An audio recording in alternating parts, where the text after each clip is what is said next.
हाँ जी, हाँ, नहीं मिल पाई ना पॉलिसी। एक्चुअली ना कुछ फैक्टर्स होते हैं हेल्थ इंश्योरेंस पॉलिसी लेने से पहले। मतलब अगर आप प्रपोज कर रहे हो तो नॉट नेसेसरली कि आपको पॉलिसी मिल जाए।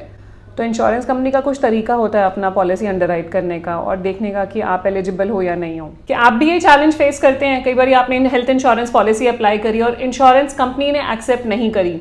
जी हाँ, इंश्योरेंस कंपनी आपकी पॉलिसी को अंडरराइट करती है, अपना रिस्क इवैल्यूएट करती है और फिर आपको पॉलिसी देती है। तो कुछ फैक्टर्स होते हैं जिसके बेसिस पे अपना रिस्क इवैल्यूएट करती है और आपको पॉलिसी देती हैं या नहीं देती हैं या प्रीमियम इंक्रीज करके देती हैं।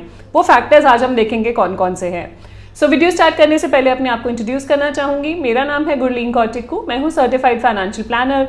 लास्ट 18 ईयर से इंश्योरेंस इंडस्ट्री के साथ एसोसिएटेड हूँ और हर वीक आपके लिए वीडियोस लेकर आती हूँ जिससे कि आपकी इंश्योरेंस बाइंग की जर्नी ईजी और हैप्पी बन पाए, क्योंकि हमारी कंपनी की टैगलाइन भी यही है, creating a wealth of happiness. Video start करने से पहले क्विक रिमाइंडर, अगर अभी तक आपने हमारे चैनल को सब्सक्राइब नहीं करा है, do subscribe so that you get the right information at the right time.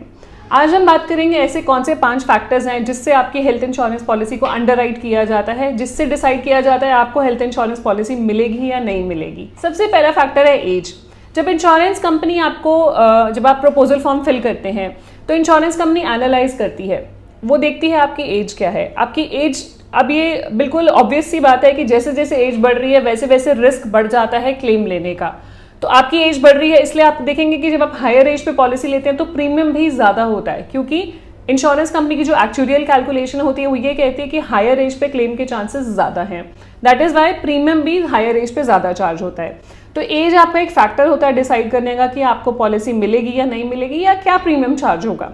तो एज के हिसाब से पहले हमने बात कर ली कि प्रीमियम ज़्यादा होगा क्योंकि रिस्क ज़्यादा होता है। दूसरा, एज के साथ साथ अगर कुछ कोमॉर्बिडिटी है, कुछ एग्जिस्टिंग कंडीशंस हैं, आप जब प्रपोजल फॉर्म फिल करते हैं तो पूरा प्रपोजल फॉर्म अंडरराइटर्स, जो इंश्योरेंस कंपनी के डॉक्टर्स होते हैं, वो इवैल्यूएट करते हैं आपका प्रपोजल फॉर्म और उसके बेसिस पे आपको पॉलिसी देंगे या नहीं देंगे वो अंडरराइटर डिसीजन होता है। कुछ उनके भी पैरामीटर्स होते हैं, उसके बेसिस पे वो इवैल्यूएट करते हैं। तो एज है पहला पैरामीटर। सो एज के हिसाब से भी पॉलिसीज आती हैं। अगर आप सीनियर सिटीजन हैं या हायर एज कैटेगरी में तो आप सीनियर सिटीजन स्पेसिफिक पॉलिसीज भी ले सकते हैं जिसका प्रीमियम कम होगा और उनकी जो अंडरराइटिंग गाइडलाइंस है वो लीनियंट होती हैं।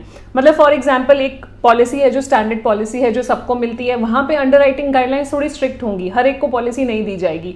लेकिन अगर आप सीनियर सिटीजन है और सीनियर सिटीजन पॉलिसी अप्लाई कर रहे हैं तो चांसेस है कि आपको मिल जाएगा, क्योंकि वो उन्हीं की ज़रूरत के हिसाब से बनी होती है। दूसरा फैक्टर, सबसे important factor, medical history, pre existing medical conditions. तो जब आप पॉलिसी ले रहे हैं तो सबसे पहला इंश्योरेंस कंपनी देखती है कि आप हेल्दी हैं या नहीं हैं। तो जो प्रीमियम चार्ट होता है, हम जो बात करते हैं, इंश्योरेंस कंपनी से एक प्रीमियम चार्ट निकालती है, ये प्रीमियम चार्ज होगा इस एज के लिए। तो वो प्रीमियम चार्ट होता है स्टैंडर्ड लाइफ के लिए, जहाँ पे एक स्टैंडर्ड हेल्दी एज के लिए प्रीमियम। फॉर एग्जांपल किसी की एज 45 ईयर्स है, बिल्कुल हेल्दी हैं, तो उस हिसाब से उनका प्रीमियम क्या होगा वो उस चार्ट से देख के पे कर सकते हैं। लेकिन अगर कुछ मेडिकल हिस्ट्री है, कुछ प्री एग्जिस्टिंग मेडिकल कंडीशंस हैं, उसमें क्या क्या आता है, अगर आप कोई मेडिसिन लेते हैं रेगुलर बेसिस पे, लाइफस्टाइल मेडिसिन है, ABCD कंडीशन है which is asthma, BP, cholesterol, diabetes, या कोई और मेडिकल हिस्ट्री है, कभी पास्ट में आपने कोई ट्रीटमेंट लिया हो, कोई सिग्निफिकेंट ट्रीटमेंट लिया हो, कभी आपकी कोई हॉस्पिटलाइजेशन हुई हो, कभी कोई सर्जरी हुई हो, कभी कोई आपका पहले ट्रीटमेंट चला और फुली क्योर हो गया, तो भी मेडिकल हिस्ट्री ही काउंट होगी। जितने साल पहले मर्जी, मतलब आज से 10 साल पहले अगर कोई ट्रीटमेंट हुआ है तो भी वो ट्रीटमेंट ही काउंट होगा, अगर वो सिग्निफिकेंट मेडिकल ट्रीटमेंट है तो। खांसी जुकाम की बात नहीं है, other than common cold and cough. उसके अलावा कुछ भी है तो वो मेडिकल हिस्ट्री में काउंट होगा। आपको इंश्योरेंस कंपनी को बताना जरूरी है, क्योंकि ये मटेरियल इन्फॉर्मेशन है डिसाइड करने के लिए कि आपको पॉलिसी मिलेगी या नहीं मिलेगी।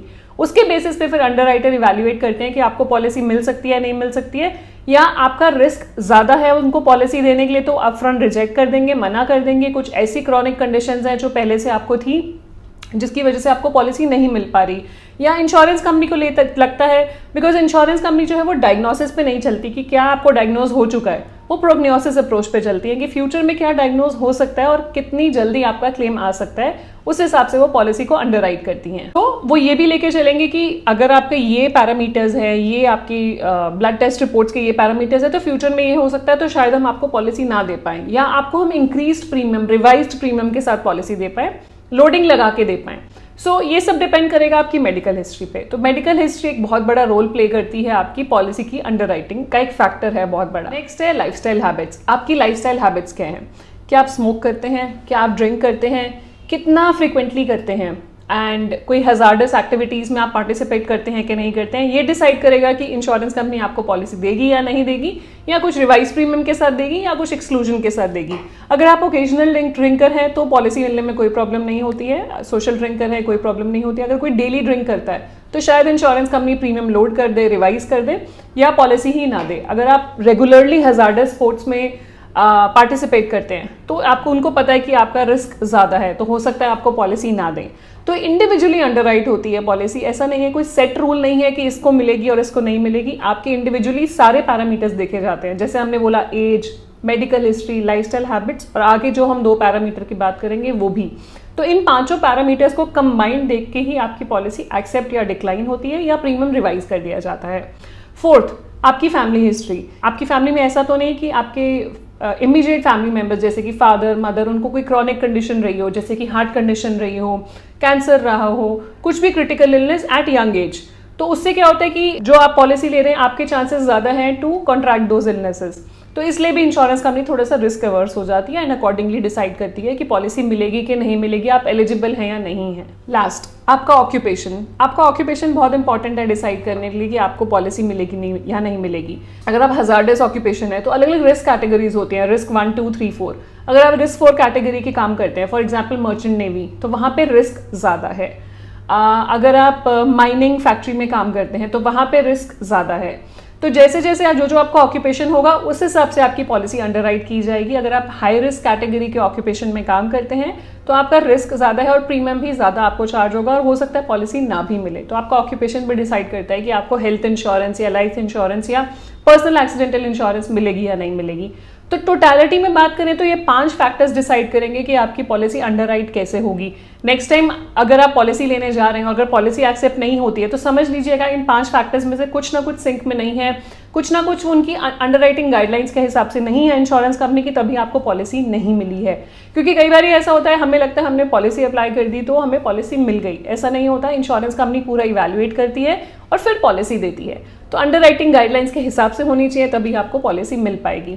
इसलिए ज़रूरी है कि सारी इन्फॉर्मेशन आप इंश्योरेंस कंपनी को सही सही बताएं, चाहे वो आपका ऑक्यूपेशन है, चाहे लाइफस्टाइल हैबिट्स है, चाहे फैमिली हिस्ट्री है, मेडिकल हिस्ट्री। एज तो आप छुपा ही नहीं सकते बिकॉज आपको आईडी प्रूफ लगाना होता है। तो सारी इन्फॉर्मेशन सही से देंगे, उसी हिसाब से आपकी पॉलिसी अंडरराइट सही से होगी। अगर अंडरराइट सही से होगी तो फ्यूचर में क्लेम्स डिक्लाइन नहीं होंगे, डिसअपॉइंटमेंट नहीं होगी। So this was all about how your policies are underwritten and कैसे पॉलिसीज आपकी एक्सेप्ट की जाती है, रिजेक्ट की जाती है। कुछ भी क्वेश्चंस हो इनके रिगार्डिंग आप शेयर कीजिएगा, कुछ भी आपका फीडबैक हो, कुछ भी आप एक्सपीरियंस शेयर करना चाहें वो भी बताइएगा, बाकी लोगों को भी हेल्प मिलेगी। जाने से पहले क्विक रिमाइंडर, अगर अभी तक आपने हमारे चैनल को सब्सक्राइब नहीं किया, do subscribe so that you get the right information at the right time. मिलते हैं नेक्स्ट वीक नई वीडियो के साथ। Stay safe, take care, bye bye. हम जो बात करते हैं, जो LIC